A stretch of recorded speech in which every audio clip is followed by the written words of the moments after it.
So the session will consist of a presentation by Nicola, and then there'll be some maybe activities where you can practice tools or skills, and then a questions and answers segment at the end.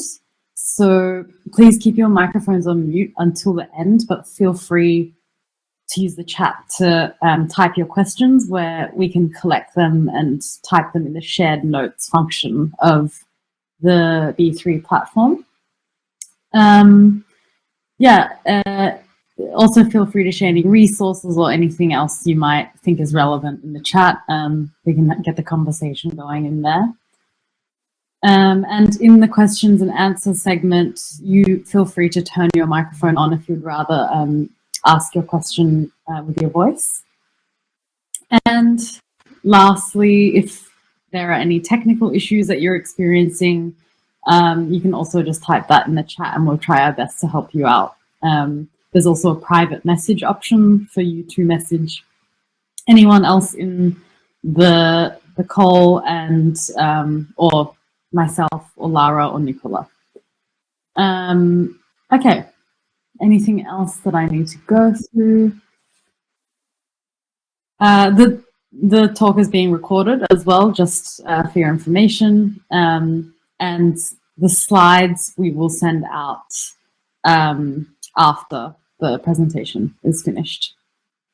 So let's get started. So Nicola is talking to us today about how to investigate online disinformation networks. I'll briefly introduce you, Nicola, if that's all right. So Nicola is a journalist and a digital culture expert, and one of the founders of an organization, Data Ninja, where he manages Open the Box. It's a project for dissemination of media and data literacy. This includes like disinformation, social media, and artificial intelligence. And since 2010, he has been a partner of F5, where he has worked on several digital investigations using open source intelligence techniques. He's a visiting lecturer of visual storytelling at the University of Modena and Reggio Emilia in Italy. And he was a journalist fellow at Reuters Institute for the Study of Journalism at the University of Oxford. So thank you for being with us today, Nicola. I'll pass it over to you. Thank you very much, Jasmine, and thank you everybody who is joining us from, I see, from all over the world. It's a very, very nice to have such a diverse audience. Today I will present you a methodology that I have developed in my journalistic activity for mapping and investigating disinformation networks. Jasmine has already introduced me the keywords that can define at the best me are journalism, research, and teaching plus media literacy.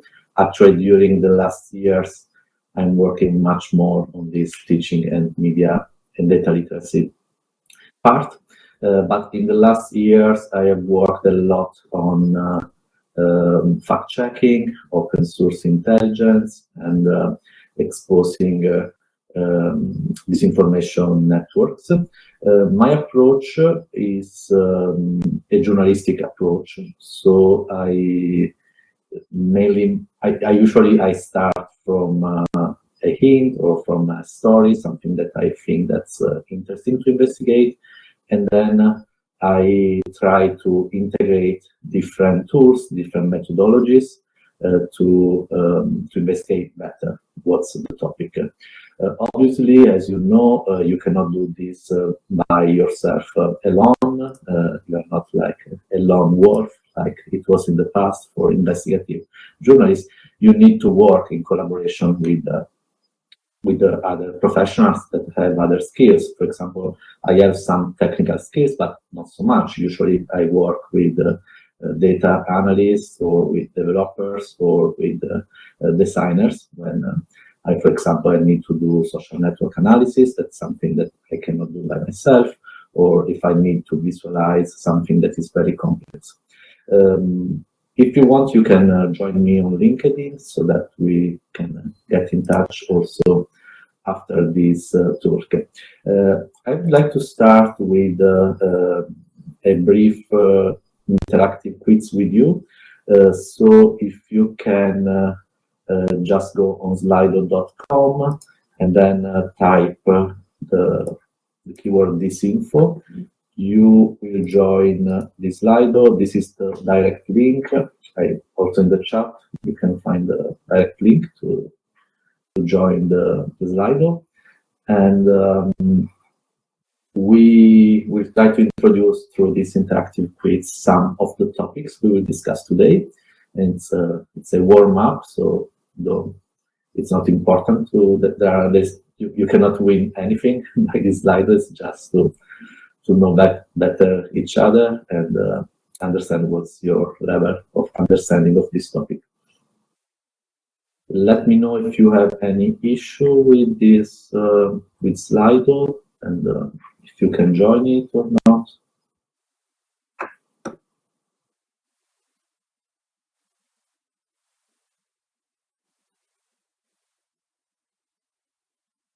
Okay, I see 5 people are in. And the first question that I will ask you is, you can see now this poll in your Slido. Yes, okay, some people are joining, so I assume that you are seeing it. Which tool do you use if you want to know who has registered the domain sputniknews.com? You know, this is a very famous domain because it's linked to Russian propaganda. So if you want to know more about this domain, which tool you can use to know who has registered that domain? You have 3 different options that are Whoisology, CrowdTangle, and BadSumo. Don't worry if you don't know any of these tools, because today I will introduce you to all of these tools. So I see that most of you have chosen Whoisology. That's the correct answer, because through Whoisology you can check who has registered a domain, and we will see later why this is one of the most important parts when you are doing an investigation on domains.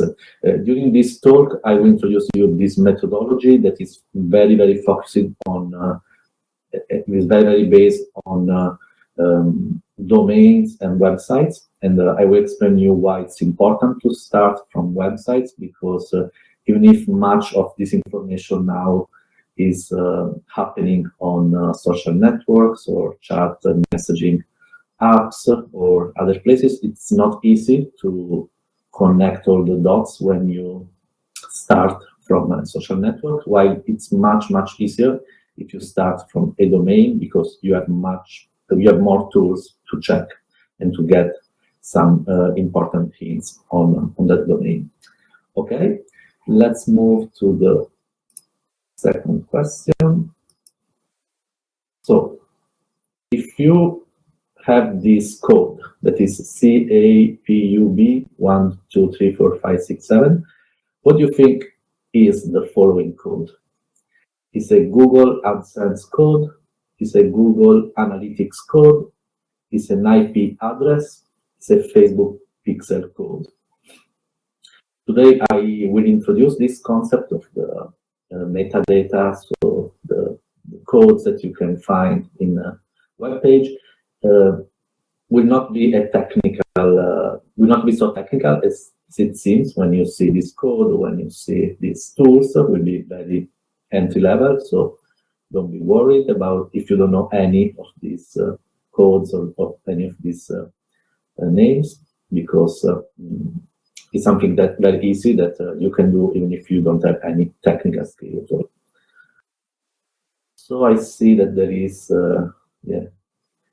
in AdSense and Analytics, we are, even if AdSense is winning, And actually, yeah, it's correct. The CAPUB is the way that Google used for the AdSense code. That is the code using for the advertising network of Google. So if you on your website you are posting Google advertising, much likely you can find on the code of your website this code. So this will be a starting point, very important to investigate how several sites, several websites are connected if they share the same Google AdSense code. But the same can be done also with the Google Analytics code or with the Facebook Pixel code. And so it's important to know how they appear, what are the exact text or numbers that they use for identifying these different metadata. Okay, very good, by the way, because most of you already know this. And now I have an open question. If you can just share any case of investigations exposing disinformation or manipulation networks in your country or in your language. Today, I will show you some case studies from all around the world. And so if you don't know any investigation, no problem. Today, I will make you aware with about a lot of investigations coming from different parts of the world.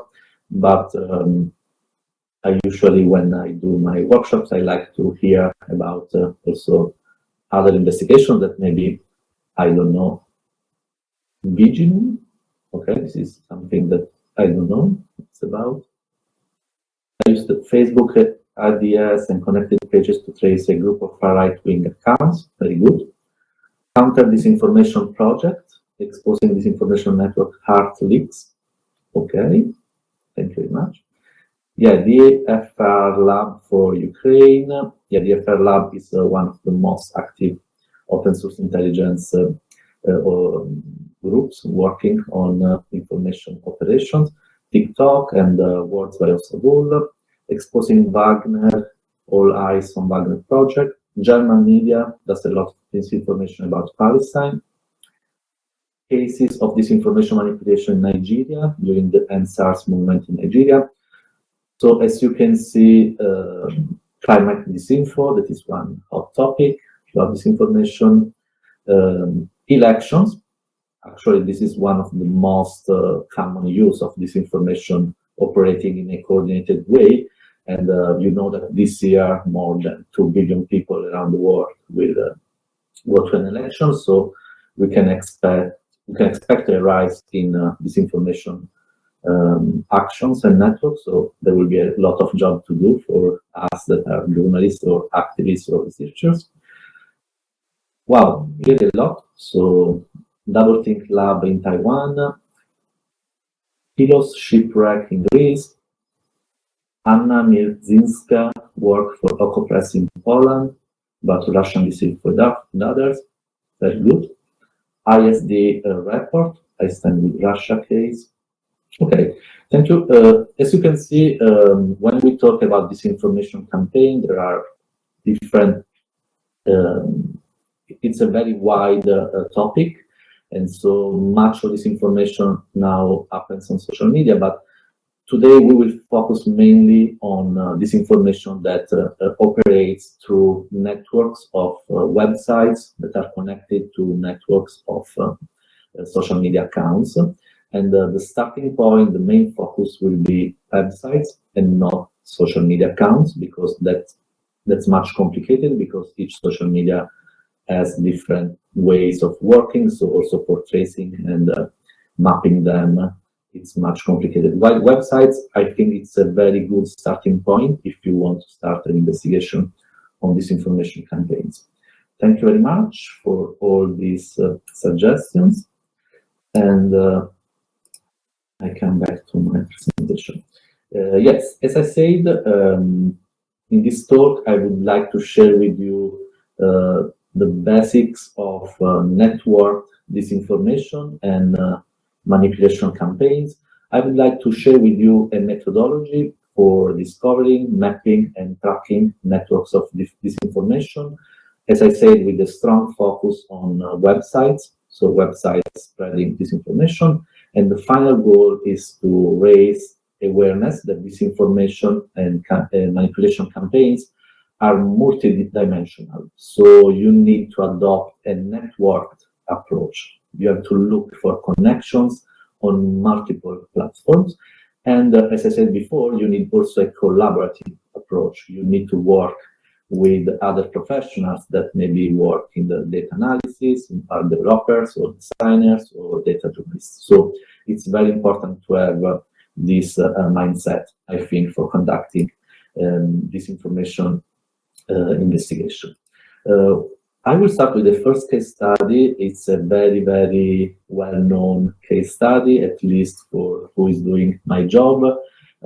It was the 2016. We were just in the middle of the US presidential elections, and BuzzFeed published this report that was very, very interesting because they were, Craig Silverman at the time was working there and was exposing a lot of disinformation networks. And at the time, Silverman and Alexander, they found out that a lot of disinformation was coming from websites that were coming from a tiny city in Macedonia, the city of Veles, with 40,000 people living there.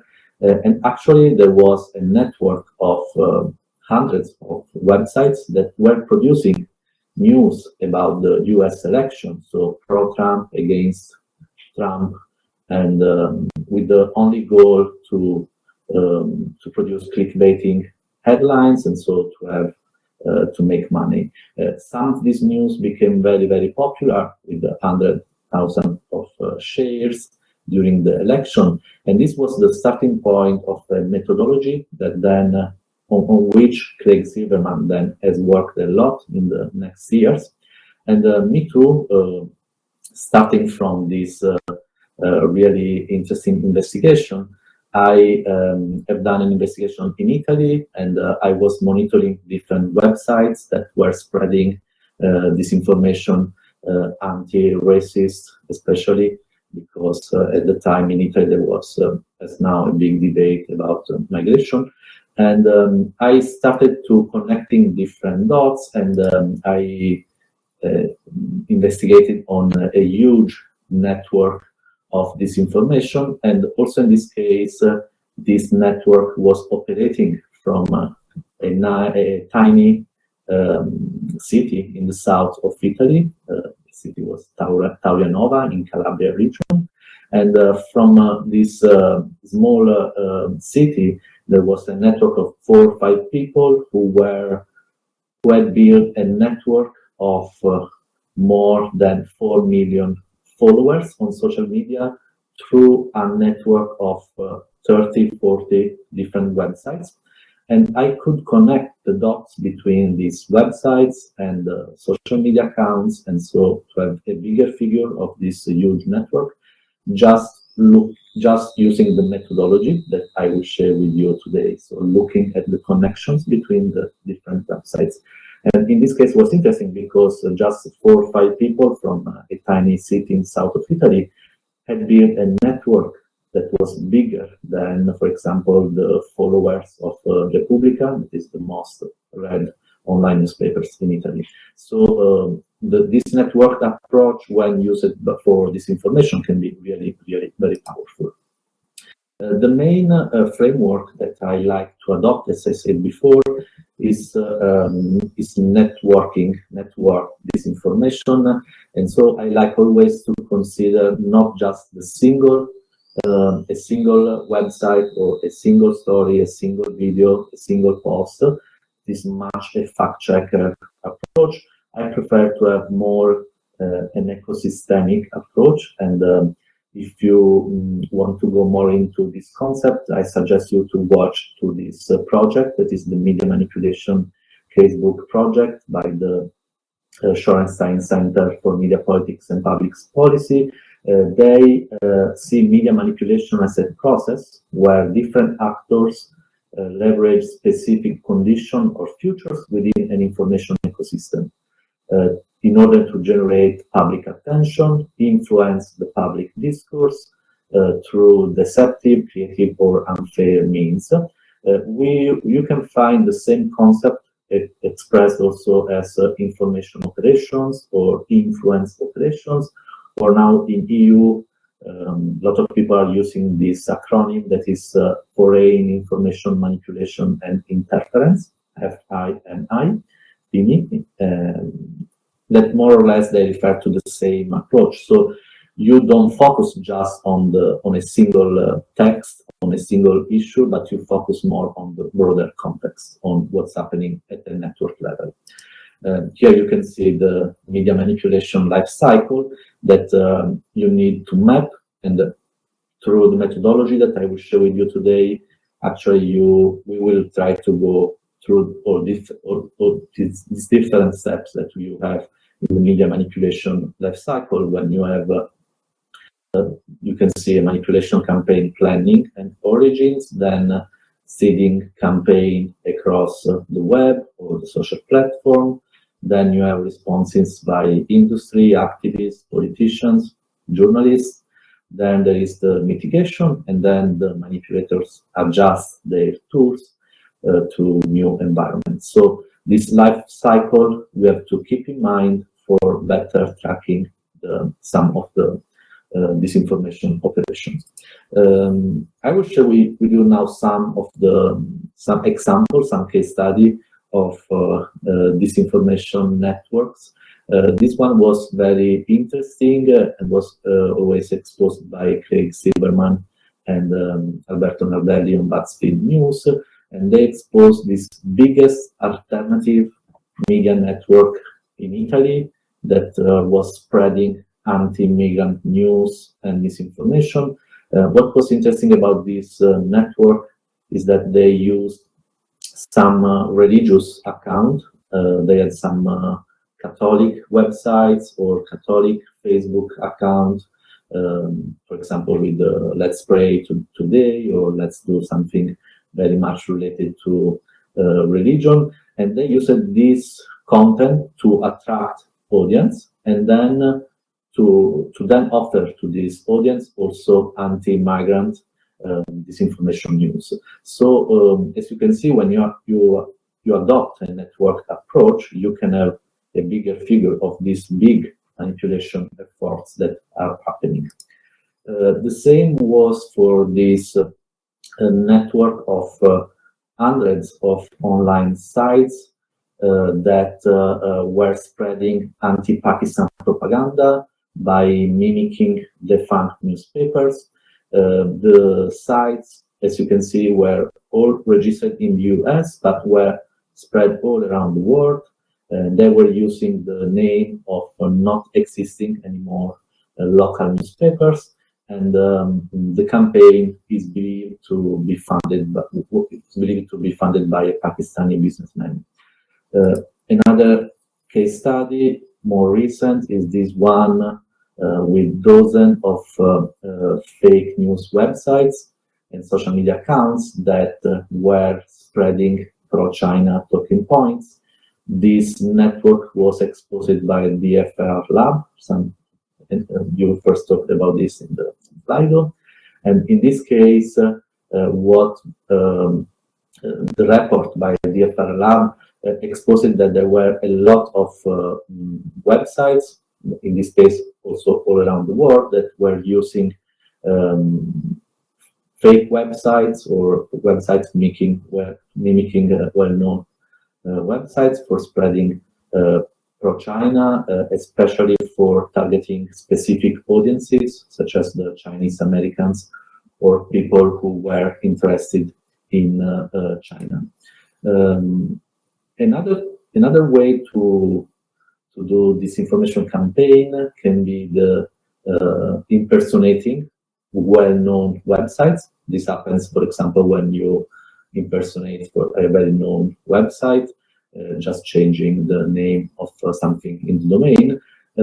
And can happen also that there are some fake fact-checking news websites And this was the case of a website called Check Facts that was exposed in Brazil and was mimicking actually a very well-known fact-checking website that is House Fatos. And in this case, the fake website was part of a bigger network of disinformation and was using the logo and the branding of a legitimate fact-checking organization, but was not affiliated at all with that organization. And when after this talk, I will share with you the presentation. You can read the story by the Poynter Institute, and I explain how they exposed this website. They did through a methodology that is very similar to the methodology that I will share with you today. They were just tracking the domain registrant and the metadata that were on some website to look for connections with other disinformation websites. And now, in 2023, you know about the explosion of generative AI tools like ChatGPT, Google Bard, and so on. And you know, one of the fears about the generative AI is that generative AI can fuel much more disinformation because you can produce very quickly fake news, through ChatGPT or Google Bard. Actually, sometimes they do this by themselves. It's the hallucination that they do sometimes, but they can also be used by manipulators to generate news that are targeting specific audience, specific hot topic. And as you can see here, NewsGuard has identified hundreds of news and information websites that had content generated by AI. At NewsGuard, they have also developed this framework for defining unreliable AI-generated news. And they've done a lot of other investigations also in other countries. So you can find also, for sure, this will be one of the something to look at, especially this year when a lot of elections will be done all around the world. For sure, we will see a lot of AI-generated content used for spreading disinformation. I have just shared with you different countries, different approaches, different ways of looking at disinformation website. What's important in this case is that we have to move from the analysis of the single content, so the single article, the single picture, the single video, to the broader context, so that we can also better grasp the multidimensional nature of disinformation. Disinformation influence operations are using the networking infrastructure of the web. So if we want to expose this, we need to have a networked approach. This is very important. Let's go now to the methodology that I would like to share with you today. This is, as I said to you before, a methodology that is very based on website analysis. So the first step will be about identifying a disinformation website. So how can you identify a good starting point for your investigation? I will share with you some tools or some process that you can adopt to in order to identify a disinformation website to start from. When you have identified a website, you can go and see who is behind that website. So in this part, we will see tools like Whoisology or other Whois that we have seen before. Then the third step is about following the money. Actually, will be about looking for metadata that you can find on websites and look for connections between different websites. And then we have also to look at social amplification, so how the content produced and published on a network of websites is then amplified on social media accounts. Obviously, when we go on the social media domain, it's not easy to link a website to a specific person, to a specific group. Very often happens that some groups, some people are sharing this information, even if they are not involved in the manipulation campaign, in the manipulation process. By the way, also by doing amplification, they contribute to spread, to give oxygen to that disinformation network. And so in this case, we should always take in mind the difference between disinformation, that is disinformation that actually is intentional, produced to get a specific objective, while misinformation is not intentional. And when we analyze these disinformation networks, usually we will find a mix of intentional activities that are done by the manipulators, and then unintentional activities that are done by people or group of interest that are on the same agenda. Let's go now with the first step. So how we can identify a disinformation website. If you are a journalist, a researcher, an activist, maybe you already know what are the topics you are already observing, what are the main topics in your context, in your country, in your language, where is happening more disinformation.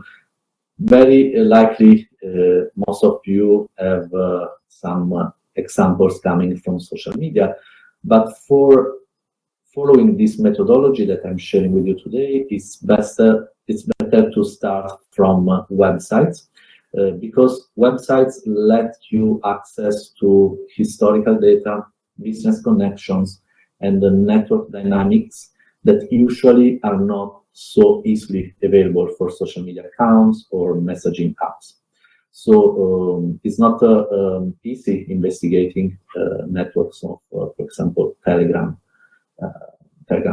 channels or Facebook pages, while it's much more easier to start from websites and then finding connections with the social media channels or accounts.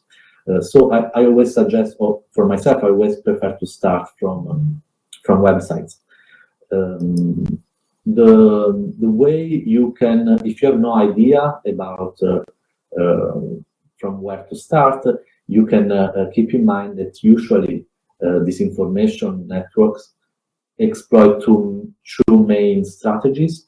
The first one is about offering big coverage on polarizing topics. So the COVID, the vaccine, the migration, the ongoing conflicts, the climate change. And so that could be a good, observing what's happening online on these polarizing topics can help you identify some disinformation. The other way is to identify what have been called data voids.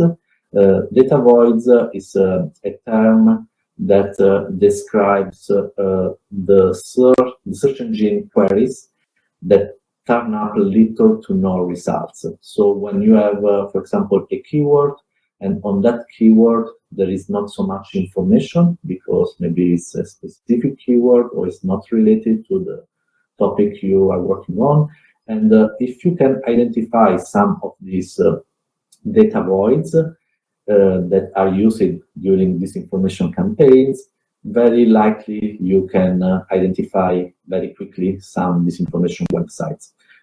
We will see today, for example, that a data void can be, for example, a specific ivermectin that was used during the pandemic to spread anti-vax disinformation. Or also for when you deal with the conspiracy theories, usually conspiracy theories have their own jargon.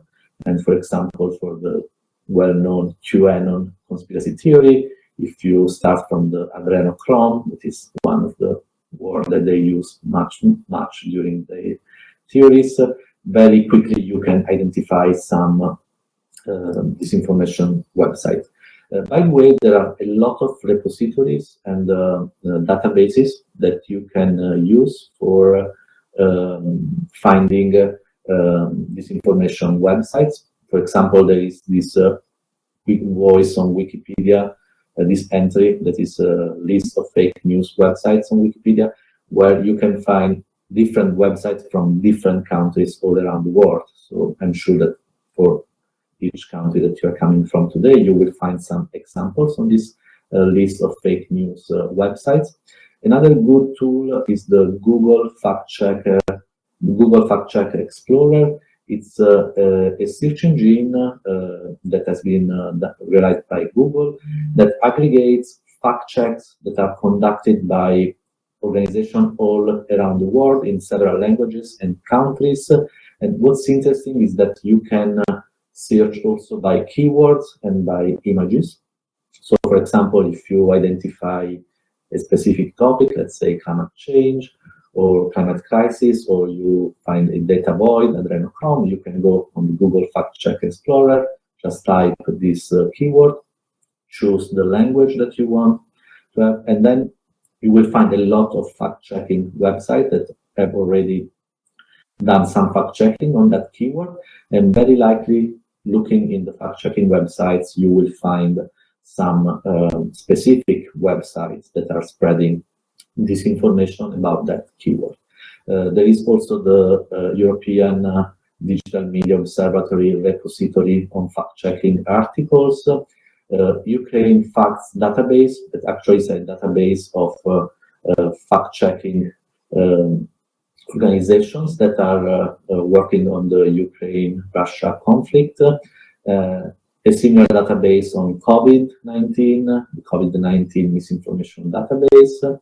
The EU versus Disinfo dataset, and the IO Information Operation Archive that aggregates datasets from Twitter and Reddit.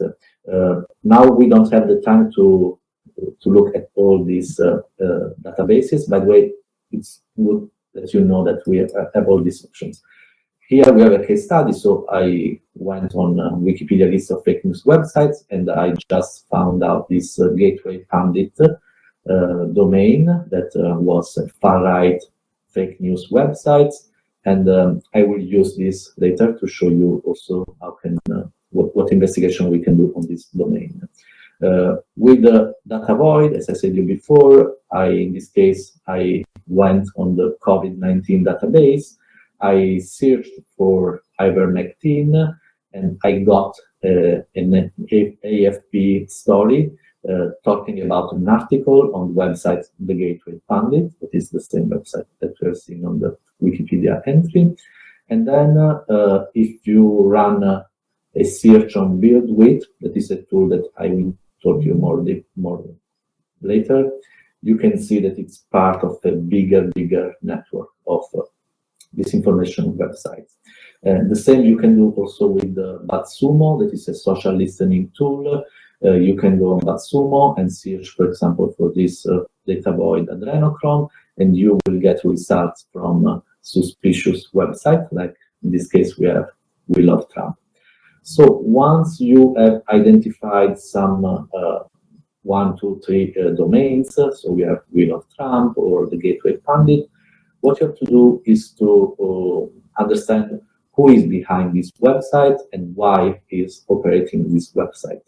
You can obviously check the About section of the site, do a general search on search engine. You can also check if it's always, if this website, for example, is already on the Google Fact Check Explorer, because some fact checkers have already investigated that website. But if you are not lucky, if you don't find anything on Google or on the other databases about this website, what you can do is to go on Whois. Whois, most of you already know this, is a protocol used for querying databases that store an Internet Resources Registered Users, or SIMIs. So that means that you can go on Whois, type a domain, and then you can get the registrant name, the address, contacts, the date of registration of the domain, the date of last update, or some historic data like IP, the hosting changes. Here I will show you a domain on zero hedge. For example, this is a WHOIS record on WHOIS domain tools. As you can see here, you can have when the domain has been created, when has been updated, and if you go down, you can find also some information about the registrant. In this case, you can see registrant name. We have this first and last name, and obviously we can start from this very important hint that we have found here for doing more investigation. Who is this person? What other websites run, and so on. There are different WHOIS tools that you can use. The most famous is WHOIS domain tools. It's always better to have different options because, for example, WHOIS domain tools let you do a restricted number of search per day, but also because they offer different features. For example, WHOISology is very good because when you look for a WHOIS record, you can have also this tab you can see here with connected domains. So WHOISology helps you to explore some other domains that share the same data of the domain you're looking for. And so in this case, it's very good to have this list because you can start and investigate this part. And another tool is Hooksy that is very useful for historical data. And in this case, you can find, I can show you some data about here, about WHOIS history. So I'll change the WHOIS record because maybe changed some contact or changed some something related to the hosting and so on. And I see that in the chat, there are a lot of you that are already introducing one problematic part about the WHOIS is the fact that following the implementation of GDPR legislation in Europe, many WHOIS records do not contain any more information of what is considered sensitive data, like, for example, the name or the address or the telephone of the registrant's name or the contact detail. And that's true. From the last years, it's when I did, for example, my investigation in 2018, I could find the exact name and also the address of the people who had registered the domains. And that was very useful to then go in this small city and find the people that were behind these domains. Now, much of the domains do not offer this sensitive data.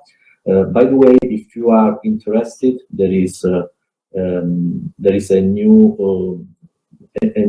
functionality that has been launched by last December by the ICANN, that is the Global Authority for Domains, and they have introduced a registration data request service. I just share with you the link in the chat if you want to go more into this, and through which you can do some requests if you are, for example, a researcher or an investigator. Obviously, your request has to be validated, and it's not 100% that you will get the data, but you can try. If you have a good motivation, maybe you can get the data. So look to this functionality that has been just launched recently, and that it's working only for generic top-level domains, so such as .com, .org, not for national domains like .it or .fr.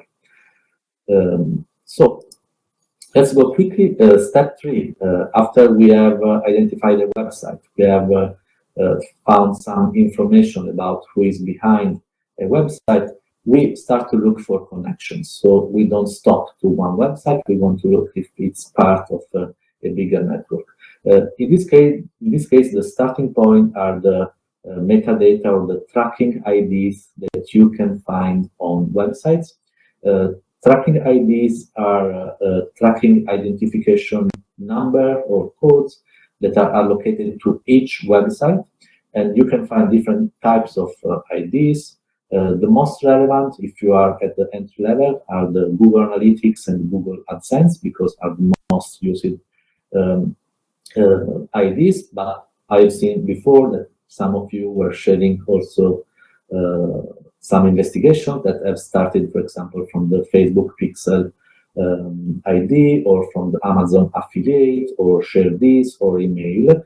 So let's think that when you go online, you are continuously tracked according to an investigation by New York Times. If you visit around 50 websites, you will be tracked by hundreds of trackers. So it's how the web works now. And so we can use this for doing a reverse search. So tracking the trackers, we could say, and so seeing how these trackers can help us find connection. In this case, as I said before, you don't need any technical skills. What you have to do is to, if you want, you can have this way that is the most manual way. So you go on a website, you just in the browser, you go for viewing the website source code. That you can do this with Command plus U or Ctrl plus U, depending on the device. And you just do a control find search. So you just search for UA or CA, PUB, that are the codes associated to Google or to AdSense, Google AdSense or Analytics, and you will find this code, this short code. I'm running out of time, but I will just say, for example, we have this history of vaccine websites. So I go on my browser menu and I say view the source, and what I get is this. And here I will do just a search for UA, and very quickly I will find this ID. You can see here, no, UA. This is, for example, a Google Analytics ID that I can use on other services for looking for if the same ID is also on other websites. But there is also a simpler way to do this, is just using any of these tools that you can find on this list. The first one is the one that I like more, because you can do a lot of free searches and you can get a lot of information. It's BuildWith, and if you go on BuildWith, you can have very easily, you can type the name of a website and you can see all the domains that are connected and all the metadata that you can find on that website. But there are many other options. Also, in this case, it's better to have different options because they have different databases and different pricing options. So the more tools you have, it's better. You can also use the Wayback Machine. Wayback Machine is not a tool for tracking IDs, but can be very useful if you want to find some data about a website that where you cannot find anymore any ID, because some websites, they try to hide themselves, so maybe they cancel the tracking IDs. But if you go back in time, so for example 2016, maybe in 2016 that website had some tracking IDs, and through the Wayback Machine you can find these IDs. So it can be useful when you want to expose some websites that are trying to hide something. Also in this case, there are some issues with the tracking IDs, because starting from July 1st, 2023, Google has started to deactivate the very popular UA tracking ID that was the ID associated to Google Analytics, and now Google is pushing a new tracking ID that is a GA4. And by the way, some websites continue to have the UA ID, but starting from July the 1st, you should look also for this G ID. So it's not anymore UA and CA as was in the past, but you have to look also for G metadata, because all the websites that are now running on Google Analytics 4 will use this code. By the way, this transition will be a bit complicated. On the slide, you will find more information that have been shared by the investigator Craig Silverman. I go now to the step 4, that is social amplification. As I said before, when if we adopt a network approach, we need to look to the process of distributing content to as many people as possible on different channels through different actors. By this way, we can better understand the network effect that helps this info campaign to spread. In this case, there are a lot of tools for analyzing the social spread of information and disinformation. But the tools that I found more useful, if you want to do a quick investigation, are CrowdTangle and BuzzSumo.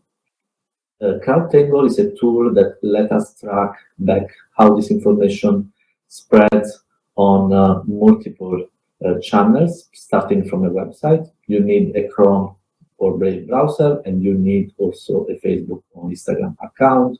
So if you don't have one, you should create one. While BuzzSumo is a social listening tool that it's very powerful. Usually it's used for social media marketing reasons, not for journalistic investigations.